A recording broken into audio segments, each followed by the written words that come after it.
qual foi o objeto da tua pesquisa. Eu vou colocar aqui embaixo, ó, enquanto você fala, o objeto da tua pesquisa no doutorado. Fala um pouquinho sobre essa pesquisa.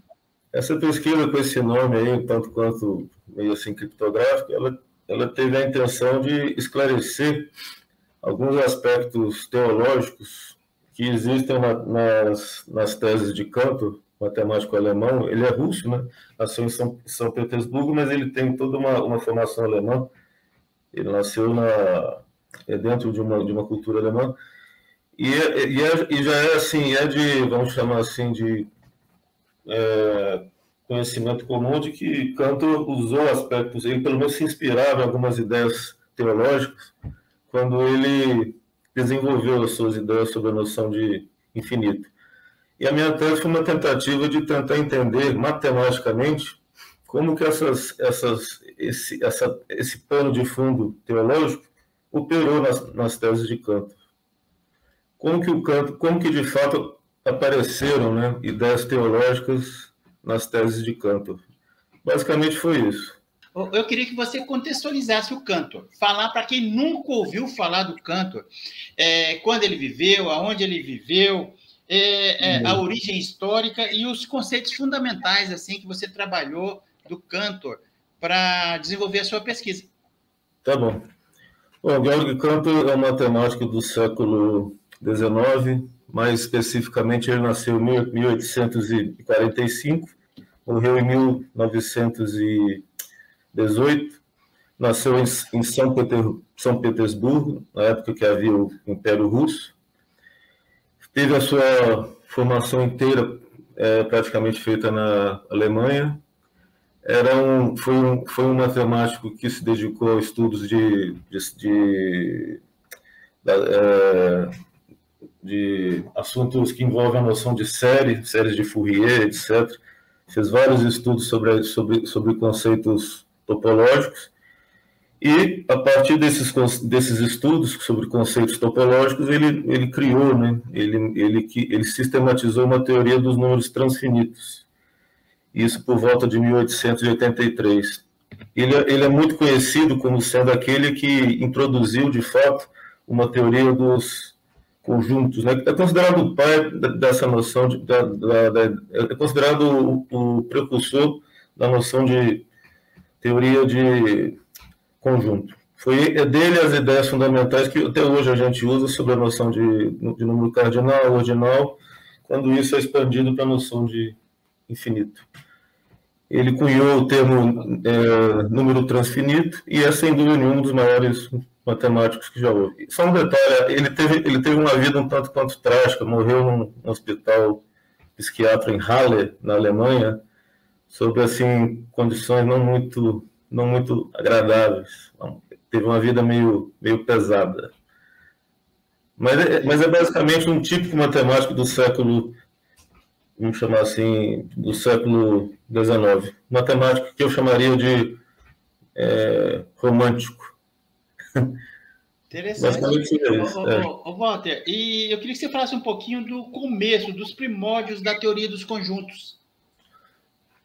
Bom, igual eu havia dito, essa teoria surgiu a partir de estudos que Cantor fez sobre assuntos envolvendo a ideia de série, assuntos que envolvem noções propriamente topológicas.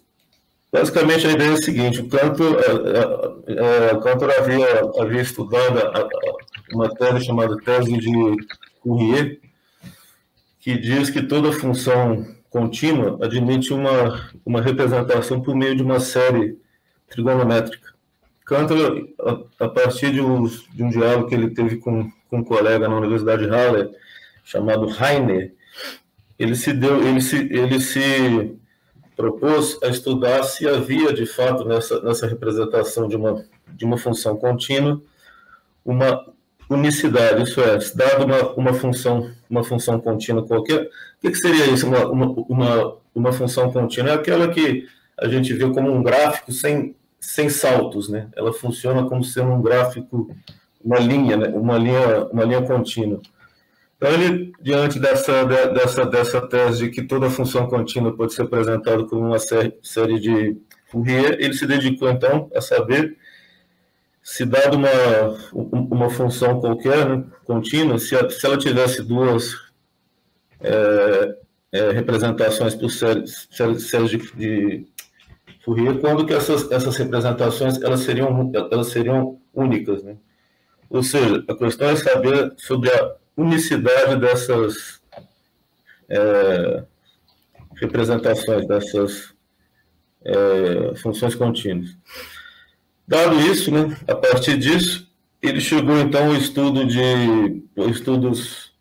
que envolvem a noção de ponto de acumulação e coisas desse tipo. E a partir desses estudos ele intuiu, ele criou, ele concebeu a noção de números transfinitos. São números que são extensões dos números usuais e que eles podem de alguma maneira contar quantidades infinitas. Então, os estudos de Cantor eles têm origem nesse estudo técnico, né, muito técnico, sobre a noção de série de Fourier. A representação de funções contínuas por meio de séries de Fourier. Isso por volta de 1870, por aí. Isso seria, então, o início dessa teoria dos conjuntos. Ok, legal. Walter, eu estou, não sei se é o meu equipamento aqui, mas uma dificuldade enorme, assim, com oscilações. Eu perguntei para o pessoal que está assistindo aí se eles estão com oscilação, me parece que não. Eu quero colocar aqui, ó, o Klinger, eu vou colocar aqui, ó, um comentário do Klinger, que eu também achei, e ele falou que não está tendo oscilação, então eu fico bem tranquilo. Tranquilo. Klinger, boa noite, seja bem-vindo. Foi bonito isso, matemática romântica, sendo a linguagem universal, nada mais nobre que ser romântica. Legal, comentário. Deixa eu ver aqui. Ó, ele falou que o som tá legal. Ó, para mim tá muito bom, então eu fico tranquilo. Eu estava preocupado. Eu vou dar uma olhada aqui na próxima pergunta que eu coloquei aqui na pauta, porque tem uma palavra meio grande, viu, Walter? Eu queria que você falasse o que é a não enumerabilidade dos números reais. Ah, sim. Bom, bem rapidamente, de forma bem intuitiva, a noção de um conjunto enumerável, né, pode ser, então, posta da forma seguinte. Um conjunto enumerável infinito é aquele que pode ser emparelhado, né, com os números naturais. Dito de uma maneira mais intuitiva, tem o mesmo tamanho dos números naturais. Então, eu posso pegar, por exemplo, dado um conjunto qualquer, o conjunto dos números pares. Eu consigo emparelhá-los, eu consigo pegar para cada número par, eu associo um número natural. Quer dizer, para o 1 eu posso fazer, eu ligo 2, para o 2 eu associo 4, para o 3 para o 6, etc. Então, de forma bem simples, um conjunto é dito enumerável quando existe uma correspondência 1 para 1, né, bijetiva, entre esse conjunto e o conjunto dos números naturais. Dito de outra maneira, mais simples ainda, eu consigo emparelhar, eu consigo criar um emparelhamento entre um conjunto qualquer, se ele for numerável, e o conjunto dos números naturais. Se isso não acontecer, eu digo que o conjunto é não enumerável. E se isso for o caso, aí que é uma coisa interessante de Cantor. Eu digo que esse conjunto não enumerável é um infinito maior do que esse infinito dos números naturais.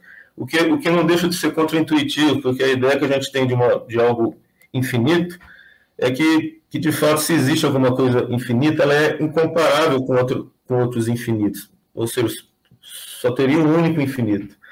Mas Cantor diz que não, existem infinitos enumeráveis, que têm o mesmo tamanho dos números, né? Desses números aí, 0, 1, 2, 3, 4, números naturais, e os infinitos não enumeráveis, que são infinitos que têm mais números do que aqueles que existem nos números naturais. Eles não podem ser emparelhados, sobra a gente.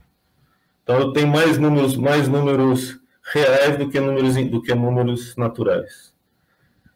É um resultado bem interessante. Que hoje em dia é usado, inclusive, quando você vai fazer estudos sobre coisas mais abstratas, como, por exemplo, topologia, até mesmo em algumas áreas da álgebra, essas coisas vêm à tona, esses conceitos eles vêm à tona, e eles são originários da obra de Cantor. Então, a obra de Cantor tem um aspecto heurístico aí muito maior do que ser meramente uma extravagância conjuntística. Não é uma extravagância de um matemático propriamente romântico. Ela tem assim um uso bem efetivo no que a gente chama hoje de matemática contemporânea. Eu acho particularmente uma das obras intelectuais da mais alta envergadura que existe. Para mim está no mesmo nível assim de uma mecânica quântica, de uma teoria da relatividade geral.